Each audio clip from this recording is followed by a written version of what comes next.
Success అసలు success అంటే ఏంది? సక్సెస్ అనేది ఒక్కొక్కరి దృష్టిలో ఒక్కొక్కటి.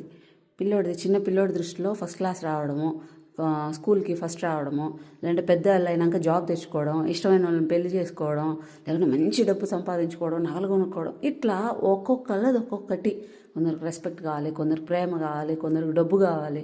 సో ఈ సక్సెస్ని ఇది అని చెప్పేసి ఒకటి డిఫైన్ చేయలేం. ఇది ఒక్కొక్కరి దృష్టిలో ఒక్కొక్కటి. అది చిన్నది అవ్వచ్చు, పెద్దది అవ్వచ్చు, ఏదైనా కూడా అవ్వచ్చు. సరే దీనికి ఏం చేయాలి అసలు? ప్రతి ఒక్కళ్ళకి గోల్ పెట్టుకోవడంలో మాత్రం నెంబర్ 1, నాకు దోశ తినాలా. నేను కూర్చొని దోశ తినాలంటే అవుతుందా? అవ్వదు. దాని పిండి రుబ్బుకోవాలంటే ఫస్ట్ నానబెట్టాలి, బియ్యం నానబెట్టాలి, ముందు దాని ప్రాసెస్ తెలియాలి, దాన్ని పులియబెట్టాలి, అన్నీ నెక్స్ట్ డేకి మళ్ళీ వెయిట్ చేసుకొని దోశ వేసుకొని పెనం మీద అన్నీ పెట్టి చేసుకుంటేనే దోశ వస్తుంది.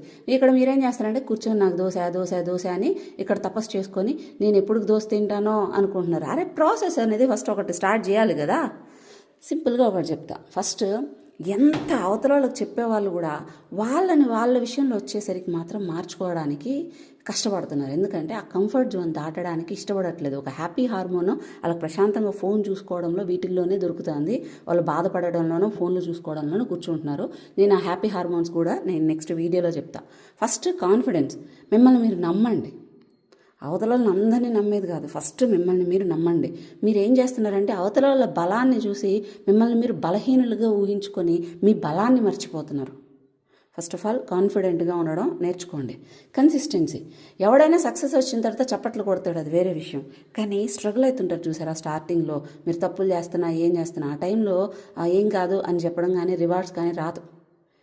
ఇఫ్ ఇన్ కేస్ మీరు అక్కడ చాలా తప్పులు చేస్తుంటే మీరు మంచిగా చేసుకుంటూ పోతే అందరూ చప్పట్లు కొడతారు, కానీ మీరు చాలా తప్పులు నేర్చుకుంటుంటే ఆ టైంలో ఎవరు వచ్చేసి మిమ్మల్ని భుజం తట్టరు. సో మనకు అక్కడ రివార్డ్ రాదు కాబట్టి చుట్టుపక్కల నుంచి జడ్జిమెంట్ ఎక్కువ వస్తుంటుంది కాబట్టి కన్సిస్టెన్సీ ఉండదు, ఆగిపోద్ది. అది వెయిట్ అయి ఉండొచ్చు, జాబ్ పర్పస్ అయి ఉండొచ్చు, చదువు అయి ఉండొచ్చు, ఏదైనా కూడా కన్సిస్టెన్సీలో ఉండాలి. అంటే ఫస్ట్ మీరు ఎవరి మెప్పుని వ్యాలిడిటీని కోరుకోకండి, మీకు నచ్చింది చేసుకోండి. కన్ఫ్యూజ్ అవ్వచ్చు చుట్టుపక్కల వాళ్ళ సిచ్యువేషన్ని, కన్ఫ్యూజ్ అవ్వండి, ఏడవండి, బాధపడండి, అన్నీ చేయండి, కానీ ఫైనల్గా ఇది అనే సిచ్యువేషన్ని అర్థం చేసుకోండి. 6 నెలల్లో, సంవత్సరం, 10 రోజుల్లో, నెల రోజుల్లో. ఆ తర్వాత వన్స్ మీరు ఫిక్స్ అయినాక మీ సిచ్యువేషన్స్ అర్థమయ్యాక వెనక్కి తిరిగి చూసుకోకూడదు. ఏం చేయాలనుకుంటున్నారో అది మాత్రమే చేయాలి. అది కమిట్మెంట్. నేను ఇది చేయాలనుకుంటున్నా, ఎవరేమనుకున్నా నేను ఇదే చేయాలనుకుంటున్నా, కమిట్మెంట్ తోటి వెళ్ళండి. నెక్స్ట్ వచ్చేసి బిలీఫ్ అంటే ఫస్ట్ మీరు ఏమనుకుంటున్నారో దాన్ని నమ్మండి. నేను ఇది చెయ్యగలను అని మీరు నమ్మండి.